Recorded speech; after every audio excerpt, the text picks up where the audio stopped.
환영합니다. 여러분의 마음 이곳에서 풀고 가세요. 요양원이 이렇게 비쌀 줄은 정말 몰랐어요. 서울에 사는 75세 박할머니의 아들이 저에게 보낸 메시지입니다. 할머니는 몇 달 전 집에서 넘어지셨습니다. 병원에서는 이제 혼자 생활은 어렵습니다. 누군가의 도움이 필요합니다라고 했습니다. 그래서 아들은 요양원을 알아봤습니다. 그런데 첫 달 청구서를 받고 멍해졌다고 했습니다. 150만 원이 넘더라고요. 제 월급의 절반이에요. 앞으로 몇 년 아니 몇십 년을 이렇게 내야 한다고 생각하니 숨이 막혔다고 했습니다. 그런데요, 놀라운 사실이 있습니다. 어머니가 차상위계층으로만 등록돼 있었어도 그 150만 원은 90만 원대로 줄었습니다. 같은 돌봄을 받는데 한 달에 60만 원이 절약됩니다. 1년이면 720만 원입니다. 그 아들은 그걸 몰라서 매달 60만 원씩 더 내고 있었던 겁니다. 그걸 왜 아무도 알려주지 않았을까요? 그가 한 말입니다. 이게 바로 현실입니다. 제도는 있는데 정보가 없습니다. 보험료는 내고 있는데 혜택을 못 받습니다. 비슷한 일이 또 있었습니다. 대구에 사시는 이 할아버지, 갑자기 쓰러지셔서 병원에 실려갔습니다. 의사는 중풍입니다. 조기 재활이 중요합니다. 라고 했습니다. 딸은 곧바로 장기요양보험을 신청했습니다. 그런데 결과가 나오기까지 2달이 걸렸습니다. 그 사이 할아버지는 회복의 골든타임을 놓쳤습니다. 중풍은 3개월 안에 재활을 시작해야 합니다. 딸은 울면서 말했습니다. 조금만 더 빨리 신청했더라면. 장기요양보험은 언제 신청하느냐가 생명입니다. 이걸 모르고 미루면 그 사이 건강도, 돈도, 기회도 함께 잃습니다. 여러분, 이게 남의 일 같으세요? 그렇지 않습니다. 지금 이 순간에도 누군가는 모르고 내고 누군가는 알고 절약하고 있습니다. 보험은 있는데 정보를 몰라서 손해보고, 제도는 있는데 몰라서 놓치고, 혜택은 있는데 받지 못하는 현실. 오늘 그 복잡한 것처럼 보이는 장기요양보험의 모든 것을 단 한 번에 끝내드리겠습니다. 요양원이 실제로 얼마나 드는지, 집에서 받을 수 있는 방문 요양은 얼마인지, 본인 부담금은 왜 사람마다 다른지, 그리고 여러분이 놓치고 있는 감경 혜택까지. 오늘 주제가 마음에 드신다면 구독과 좋아요 눌러주세요. 여러분의 마음을 안아주는 좋은 컨텐츠로 보답하겠습니다. 먼저 정의부터 시작하겠습니다. 그런데 이걸 이상하게, 복잡하게 생각하실 필요는 없습니다. 여러분이 만약 65세가 되셨다고 칩시다. 그럼 국가에서 자동으로 여러분을 노인장기요양보험 장기요양보험의 피보험자로 등록하게 됩니다. 건강보험료를 낼 때 일부가 자동으로 장기요양보험료로 들어가게 되어 있습니다. 그런데 문제는 이겁니다. 65세가 되었다고 해서 모두가 같은 수준의 도움을 받는 것은 아닙니다. 예를 들어보겠습니다. 75세인데 아직도 혼자 살림하시고 장도 보시고 요리도 하시고 청소도 하시는 분이 계십니다. 이분은 장기요양보험이 필요 없는 경우일 수 있습니다. 그런데 다른 분은 어떨까요? 70세인데 중풍으로 쓰러지셔서 혼자서는 밥도 떠먹을 수 없고 화장실 가기도 옷 갈아입기도 어려우신 분이라면 이분은 정말로 도움이 절실한 상태입니다. 여기서 국가가 하는 역할이 뭘까요? 이분은 정말 도움이 필요한데 얼마나 필요한가? 이렇게 평가를 하는 겁니다. 그리고 그 평가에 따라 이분은 월에 이 정도 서비스를 받을 수 있습니다. 라고 정해주는 겁니다. 이걸 우리가 등급이라고 부릅니다. 2025년 기준으로 등급은 총 6가지입니다. 1등급, 2등급, 3등급, 4등급, 5등급이 있고, 그리고 따로 있는 것이 인지지원 등급입니다. 등급이 낮을수록 더 많은 도움이 필요합니다. 1등급이 제일 돕기가 많이 필요한 상태이고, 5등급이 상대적으로 덜 심한 상태입니다. 이건 헷갈리면 안 됩니다. 그럼 누가 이 보험을 운영하느냐가 궁금하시겠죠? 이건 국민건강보험공단이 운영합니다. 건강보험을 관리하는 그 기관이 바로 장기요양보험도 함께 다루고 있습니다. 여러분이 건강보험료를 낼 때 청구서를 보면 건강보험료와 장기요양보험료가 따로 나와 있는 경우가 있습니다. 그게 바로 이 제도 때문입니다. 그리고 2025년도 기준으로 장기요양보험료율은 건강보험료 대비 약 12.95%로 산정되어 있으며 실제로는 건강보험료의 약 0.9182%가 장기요양보험료로 부과됩니다. 예를 들면 만약 여러분이 건강보험료로 월 10만 원을 냈다면 장기요양보험료는 약 1만 3천 원 정도라는 뜻입니다.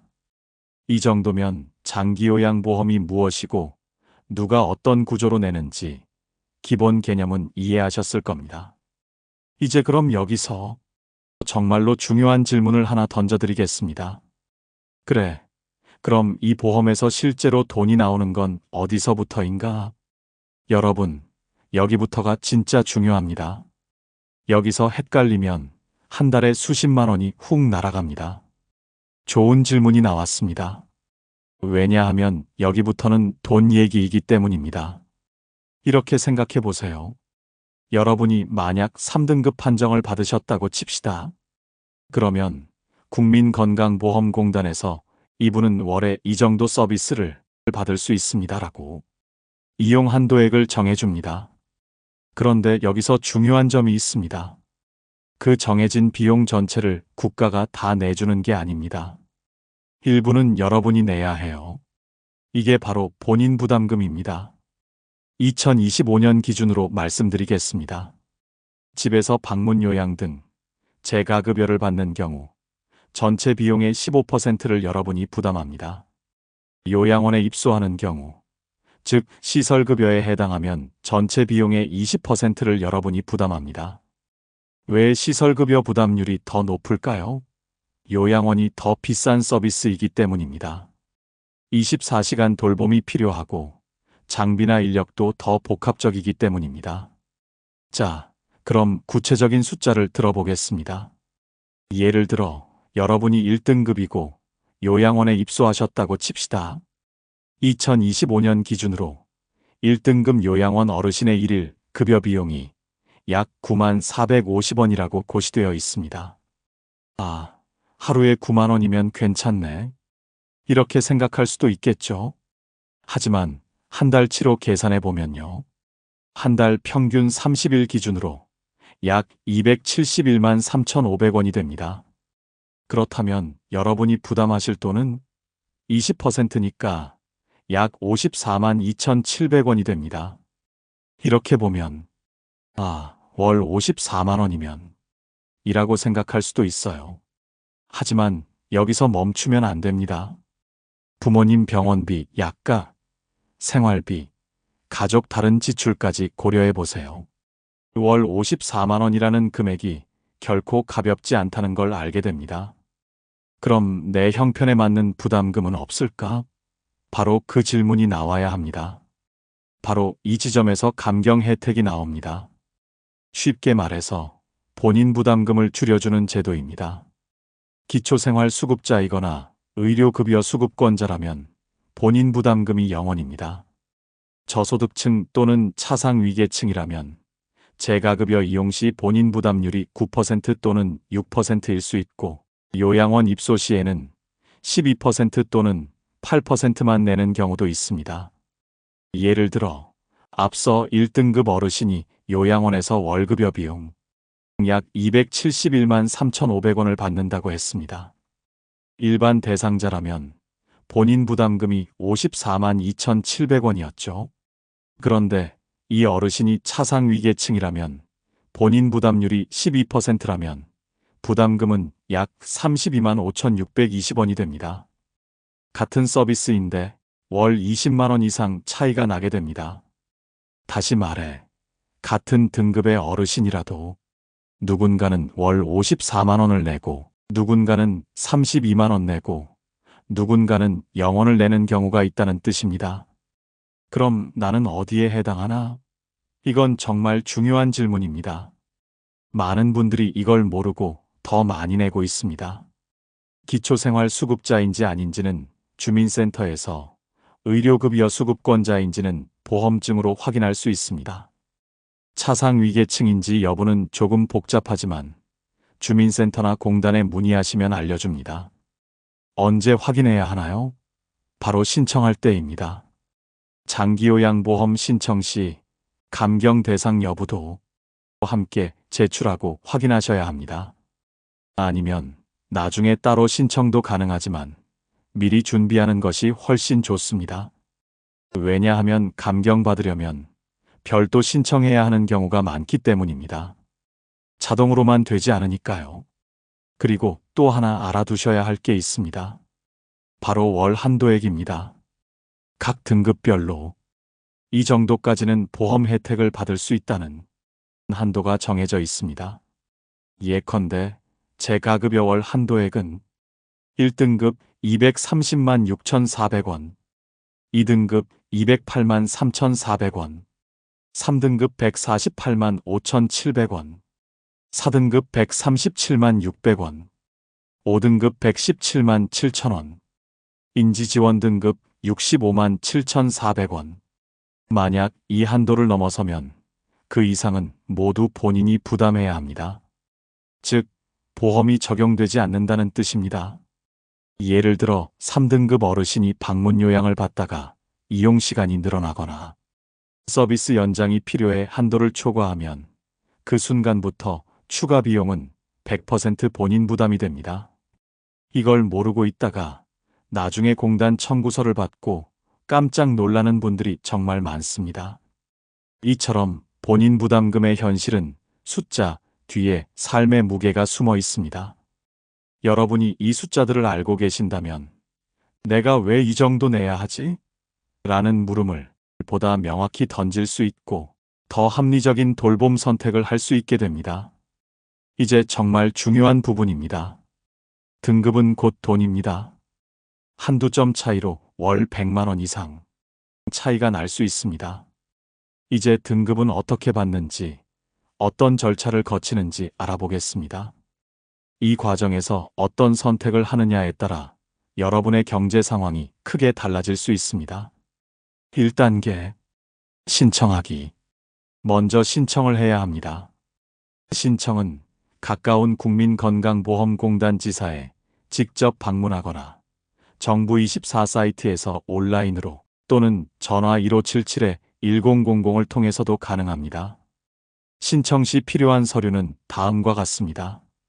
신분증, 의사소견서, 가족관계 증명서. 여기서 가장 중요한 건 의사소견서입니다. 단순히 요양이 필요합니다라고 말하기보다 어떤 부분에서 불편한지 구체적으로 설명하는 게 중요합니다. 예를 들어 목욕을 혼자 못해요. 식사할 때 음식을 자주 흘려요. 화장실을 혼자 가기 어렵습니다. 기억이 자주 끊깁니다. 이런 식으로요. 이런 설명이 들어가야 의사가 실질적으로 도움이 필요한 상태임을 구체적으로 적을 수 있고 그게 나중에 등급에 큰 영향을 줍니다. 2단계, 방문조사. 신청 후 며칠이 지나면 국민건강보험공단의 조사원이 집으로 방문합니다. 대부분 간호사나 사회복지사 출신의 조사관이 오며 직접 어르신의 상태를 관찰합니다. 이 방문조사가 등급 판정에서 가장 핵심적인 단계입니다. 조사관은 장기요양 인정조사표라는 기준표를 가지고 옵니다.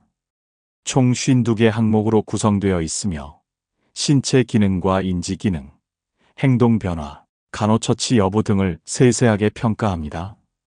예를 들어 이런 질문이 있습니다. 혼자 밥을 먹을 수 있는가? 혼자 옷을 입을 수 있는가? 혼자 화장실에 갈 수 있는가? 혼자 목욕할 수 있는가? 시간, 장소, 사람을 구분할 수 있는가? 기억력과 판단력은 어떤가? 위험한 행동을 보이는가? 각 항목마다 점수를 부여합니다. 혼자서 전혀 문제없이 할 수 있으면 1점, 부분적으로 도움이 필요하면 2점, 완전히 도움이 필요하면 3점입니다. 이렇게 52개 항목의 점수를 모두 합산해 장기요양 인정 점수가 나오게 됩니다. 이 점수를 바탕으로 등급이 결정됩니다. 대략적인 기준은 다음과 같습니다. 1등급 95점 이상, 2등급 75점 이상, 95점 미만, 3등급 60점 이상, 75점 미만, 4등급 51점 이상, 60점 미만, 5등급 치매 진단이 있으면서 45점 이상, 51점 미만, 인지지원 등급 45점 미만이지만 치매 진단을 받은 경우, 이 기준은 매년 조금씩 조정되지만 큰 틀은 같습니다. 여기서 정말 중요한 조언을 드리겠습니다. 조사받는 날은 평소 상태 그대로 보여주세요. 조금이라도 더 괜찮아 보이려고 애쓰지 마세요. 반대로 일부러 더 나쁘게 보이려고 연기하실 필요도 없습니다. 왜냐하면 조사관은 훈련된 전문가입니다. 과장된 행동은 금방 눈에 띄고 반대로 숨기면 정확한 도움이 어려워집니다. 가장 현명한 건 평소의 어려움을 있는 그대로 보여주는 것입니다. 또 하나의 팁은 조사 전에 미리 메모를 해두는 것입니다. 예를 들어 식사할 때 자주 흘린다. 화장실에 갈 때마다 누군가를 부른다. 잠을 잘 못 자고 자주 방황한다. 이런 구체적인 내용들입니다. 이런 메모를 해두면 조사관에게 실제 생활의 불편함을 정확히 전달할 수 있습니다. 등급은 단순한 숫자가 아닙니다. 몇 점 차이로 한 달 지원금이 수십만 원씩 달라집니다. 그 점수가 바로 앞으로 여러분의 돌봄 환경을, 나아가 삶의 질을 바꾸는 결정적인 요소가 됩니다. 이 과정을 정확히 알고 준비하는 사람만이 정당한 지원을 받을 수 있습니다. 3단계 등급판정위원회. 조사가 끝나면 이제 국민건강보험공단 내부의 등급판정위원회에서 최종 검토를 합니다. 이 위원회에는 의사, 사회복지사, 간호사, 물리치료사 등 여러 분야의 전문가들이 참여합니다. 위원회는 방문조사 결과뿐만 아니라 의사소견서, 가족 상황, 특별한 건강 상태까지 종합적으로 고려합니다. 그리고 최종적으로 이렇게 결정합니다. 이분은 1등급입니다. 이분은 2등급입니다. 이처럼 위원회의 결정으로 장기요양 등급이 확정되는 것입니다. 4단계 결과 통보. 신청을 하고 나면 보통 30일 이내에 결과가 나옵니다. 국민건강보험공단에서 우편으로 장기요양 인정서와 표준장기요양 이용계획서를 함께 보내줍니다. 이 장기요양 인정서에는 어르신의 등급과 월 이용 한도액, 그리고 받을 수 있는 급여 유형, 시설급여, 재가급여가 명시되어 있습니다. 이 서류가 바로 앞으로 요양원이나 방문요양센터를 이용할 때 꼭 필요한 공식 증명서입니다. 그런데 내가 생각한 것보다 낮은 등급이 나왔어요. 이럴 경우 이의 신청을 할 수 있습니다. 결과 통보를 받은 날로부터 90일 이내에 국민건강보험공단의 서면으로 이의 신청서를 제출하면 됩니다. 공단은 다시 한번 조사 결과와 의사소견서를 검토해서 재판정을 내릴 수 있습니다. 만약 이의 신청 결과도 마음에 들지 않거나 등급이 아예 나오지 않았을 경우엔 어떻게 될까요? 그럴 땐 6개월 후에 재신청이 가능합니다. 장기요양 등급은 한 번 떨어졌다고 해서 끝나는 게 아닙니다. 그 사이에 건강 상태가 악화됐거나 일상생활에서 어려움이 커졌다면 다시 평가받을 수 있습니다. 여기서 꼭 기억해야 할 조언이 하나 있습니다. 신청은 빨리 하세요. 너무 늦으면 안 됩니다. 신청부터 결과, 통보까지는 보통 약 60일, 즉 2달 정도가 걸립니다. 그런데 중풍이나 치매 같은 질환은 이 2달 사이에도 상태가 급격히 나빠질 수 있습니다. 특히 중풍 환자는 발병 후 3개월 이내의 재활 기간이 회복의 골든타임이라고 합니다. 그런데 장기요양 신청만 미루다가 2개월이 지나버리면 그 중요한 시기를 놓칠 수 있습니다. 그래서 혹시 나도 혹은 부모님이 대상이 될 수도 있겠다라는 생각이 들면 미루지 말고 바로 신청하세요. 신청한다고 해서 무조건 되는 것도 아니지만 신청하지 않으면 기회조차 없습니다. 등급 판정은 단순한 행정 절차가 아닙니다. 그건 곧 삶의 질과 경제적 여유를 바꾸는 결정적인 과정입니다. 하루라도 빨리 정확히 알고 준비하는 것이 나와 부모님의 노후를 지키는 첫걸음입니다. 이제 등급이 결정되었으니 그 다음은 어떤 도움을 어떻게 받느냐의 단계입니다. 이 부분이 바로 돈과 서비스, 그리고 삶의 질이 갈리는 지점입니다. 장기요양보험에서 받을 수 있는 서비스는 크게 두 가지입니다. 집에서 받는 재가급여, 그리고 시설에 들어가서 받는 시설급여입니다. 둘 다 장단점이 뚜렷하기 때문에 단순한 선택의 문제가 아니라 실제 생활에 맞는 필수 결정입니다. 첫 번째, 재가급여, 집에서 받는 서비스들. 첫 번째는 방문 요양입니다. 전문 요양보호사가 직접 집으로 방문해 신체 활동을 돕습니다. 목욕을 도와드리고, 옷을 갈아입혀드리고, 식사를 챙겨드리고, 청소 세탁 같은 일상생활 전반을 지원합니다. 등급에 따라 지원 시간이 달라지고, 이용 가능한 한도액도 다르지만, 월 평균으로 보면 약 100만 원에서 230만 원까지 범위 안에서 보험이 지원됩니다. 가장 큰 장점은 집에서 계속 생활할 수 있다는 점입니다. 익숙한 공간에서 가족과 함께 지내며 돌봄을 받을 수 있기 때문이죠. 단점이라면 요양보호사의 성향이나 숙련도에 따라 서비스의 질이 달라질 수 있고, 무엇보다 24시간 상주 서비스가 아니라는 점입니다. 정해진 시간에만 방문하기 때문에 밤중에 갑자기 문제가 생기면 즉시 대응이 어렵습니다. 두 번째는 방문 목욕입니다. 이는 이동식 욕조나 특수 장비를 갖춘 전문가가 직접 방문해 목욕을 도와주는 서비스입니다. 안전사고 위험이 있는 어르신께 특히 유용하며 가정 내에서도 청결하게 목욕을 할 수 있도록 도와줍니다. 세 번째는 방문간호입니다. 이건 의사 지시에 따라 간호사 또는 간호조무사가 방문해 혈압과 혈당을 체크하고 상처 소독, 투약 지도, 건강 상담 등을 해주는 의료적 관리 서비스입니다. 집에서 의료적 돌봄을 받을 수 있다는 점에서 건강 상태가 좋지 않은 어르신에게 필수적인 서비스입니다. 네 번째는 주야간 보호, 흔히 주간보호센터라고 부릅니다. 아침에 차량이 어르신을 집 앞에서 픽업해서 센터로 모시고 낮 동안 식사운동, 인지활동 프로그램 등을 함께한 뒤 저녁에 다시 집으로 모셔드립니다. 하루 종일 혼자 계시는 어르신에게는 사회적 고립을 막아주고, 가족 입장에서는 낮 시간 동안 자신의 일을 볼 수 있다는 매우 현실적인 대안입니다. 다섯 번째는 단기 보호입니다. 가족이 여행이나 병원 입원 등으로 잠시 돌봄이 어려울 때 요양원이나 보호시설에서 며칠 동안 어르신을 모시는 제도입니다.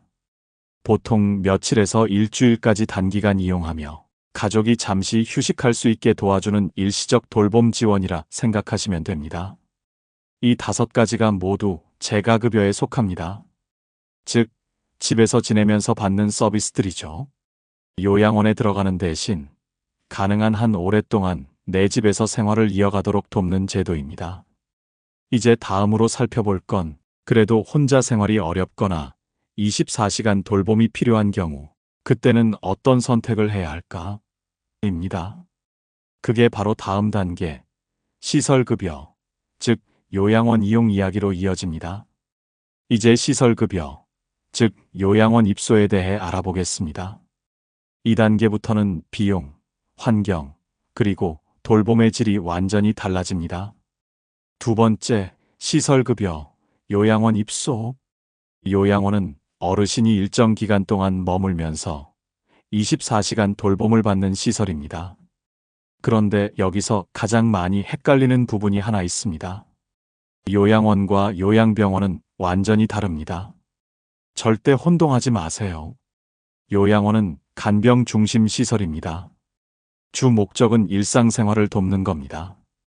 밥을 먹여드리고, 목욕을 시켜드리고, 옷을 갈아입혀드리고, 이동을 도와드리는 등의 생활 돌봄이 핵심이죠. 반면 요양병원은 의료 중심 기관입니다. 혈압 혈당 관리, 투약 및 치료, 재활치료 같은 의학적 관리가 주가 됩니다. 겉보기에는 비슷하지만 운영 주체도 다르고 요금 체계도 전혀 다릅니다. 요양원은 장기요양보험 적용 대상이지만 요양병원은 건강보험 적용 대상입니다. 따라서 병원은 진료 중심, 요양원은 돌봄 중심이라고 구분하시면 됩니다. 그럼 어떤 요양원을 선택해야 할까요? 이건 정말 신중하게 결정해야 합니다. 왜냐하면 한번 입소하면 짧게는 몇 달, 길게는 몇 년 동안 생활하기 때문입니다. 시설의 환경과 인력 수준에 따라 삶의 질이 크게 달라질 수 있습니다. 요양원 선택 시 꼭 확인해야 할 체크리스트입니다. 1. 인력 배치 기준. 2025년부터는 입소자 2.1명당 요양보호사 1명 이상을 배치해야 합니다. 이전보다 강화된 기준이므로 이 비율을 충족하는 곳인지 반드시 확인하세요. 2. 응급 대응 체계. 위급 상황이 생겼을 때 즉시 대응 가능한 의료 협력 체계가 있는지 보세요. 가까운 병원과 연계되어 있는 곳이라면 훨씬 안전합니다. 3. 위생 상태.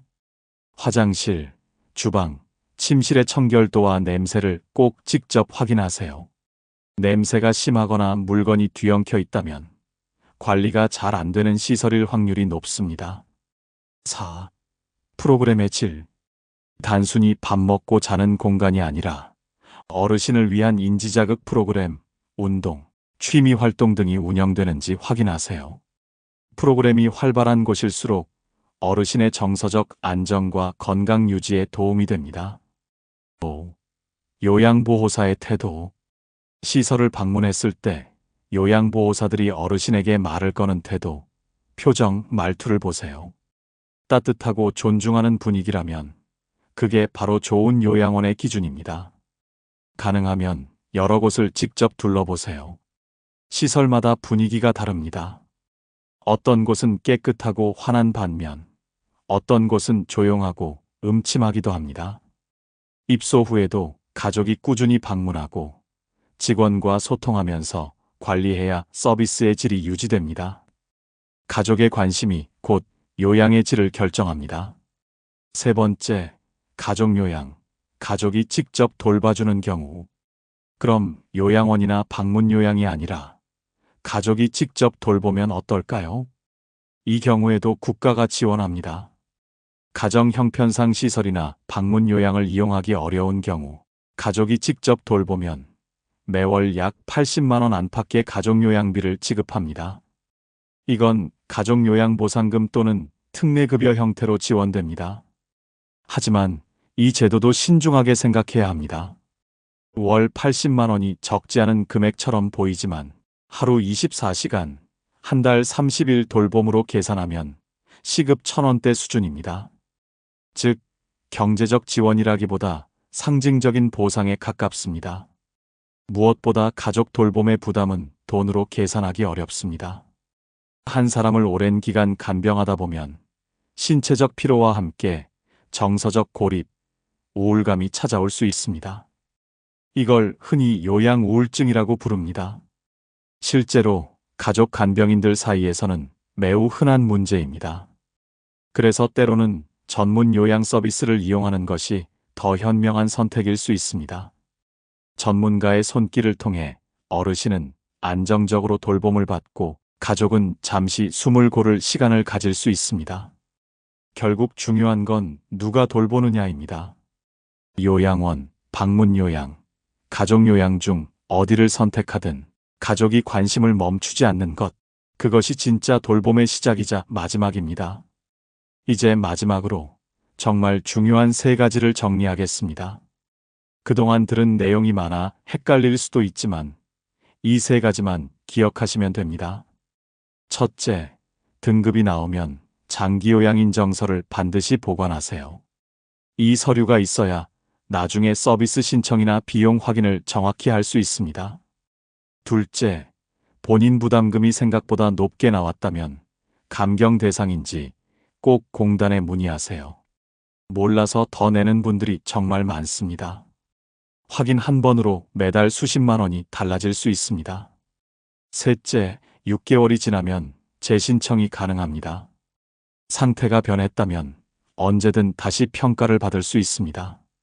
이 세 가지만 기억해도 불필요한 손해를 막을 수 있습니다. 정보는 아는 사람의 것이고 아는 만큼 지켜낼 수 있습니다. 여기까지 들으셨다면 이제 아마 이런 질문이 생기실 겁니다. 첫째, 등급은 한 번 받으면 평생 가나요? 아닙니다. 장기요양 등급은 2년마다 재판정을 받습니다. 그 사이에 건강 상태가 좋아졌거나 악화되면 등급이 바뀔 수 있습니다. 또한 6개월이 지나면 언제든 재신청도 가능합니다. 즉, 한 번 받은 등급이 평생 고정되는 게 아니라 변화에 맞춰 다시 조정될 수 있는 제도입니다. 둘째, 요양원비 외에 추가로 드는 돈이 있나요? 있습니다. 장기요양보험에서 지원하는 건 기본 돌봄 비용입니다. 하지만 생활비, 식사, 간식비, 임의용비, 기저귀 등은 별도입니다.